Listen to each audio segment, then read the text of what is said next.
ప్రేక్షకులందరికీ నమస్కారం. 2024 సంవత్సరం డిసెంబర్ 1వ తేదీ నుండి డిసెంబర్ 7వ తేదీ వరకు గల వార ఫలాల్లో ధనుస్సు రాశి వారికి ఎలా ఉండబోతుంది, అలాగే ఈ రాశి వారు చేయాల్సిన పరిహారాలు ఏమిటో తెలుసుకోబోయే ముందు మీరు ఏమైనా సమస్యలతో బాధపడుతుంటే వాటి పరిష్కారం కోసం మీరు స్క్రీన్ మీద కనిపిస్తున్న మా గురువుగారి నెంబర్ కి కాల్ చేసి మీ సమస్యలకి తగిన పరిష్కారం పొందండి. ఖచ్చితంగా మీ సమస్య పరిష్కారం అవుతుంది. అలాగే మీరు మొదటిసారి మా ఛానల్ ని చూస్తున్నట్లయితే వెంటనే సబ్స్క్రైబ్ చేసుకోండి. ఇక పూర్తి వివరాల్లోకి వెళ్తే ధనుసు రాశి వారికి శారీరక మరియు మానసిక ప్రయోజనాల కోసం ఈ వారం క్రమం తప్పకుండా ధ్యానం మరియు యోగా చేయడం ఉపయోగపడుతుంది. అటువంటి పరిస్థితుల్లో ఇంటి వెలుపల వెళ్ళండి మరియు స్వచ్ఛమైన గాలి వంటి కొన్ని కార్యకలాపాల్లో మీ భాగస్వామ్యాన్ని నమోదు చేయండి. అలాగే ఈ వారం మీ డబ్బును అధికంగా ఖర్చు చేసే అవకాశం ఉంది కాబట్టి ఆతృతలో కొనకండి. మీ కుటుంబంలో ఎవరైనా ఇటీవల వివాహం చేసుకుంటే మీరు ఈ వారం కొత్త అతిథి రాక శుభవార్త పొందవచ్చు. ఇది కుటుంబ వాతావరణంలో అనుకూలతను చూపుతుంది. ఇంకా ఈ శుభవార్త ఇంటి పెద్దలకి ఆనందాన్ని ఇవ్వడంలో చాలా ప్రభావవంతంగా ఉంటుందని రుజువు చేస్తుంది. దీనివల్ల ఇంటి ఆహ్లాదకరమైన వాతావరణం వల్ల మీ మానసిక ఒత్తిడి తగ్గిపోతుంది.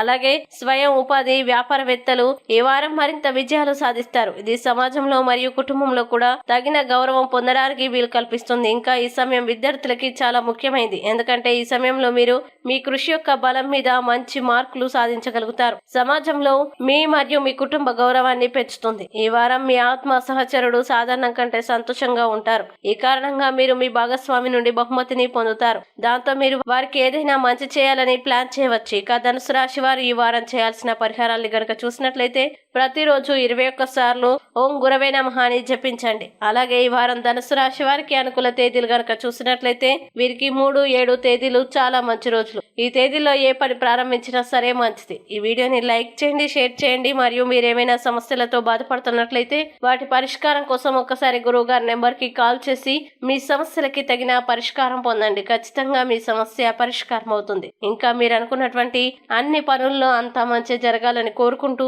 సర్వే జన సుఖినో భవంతు.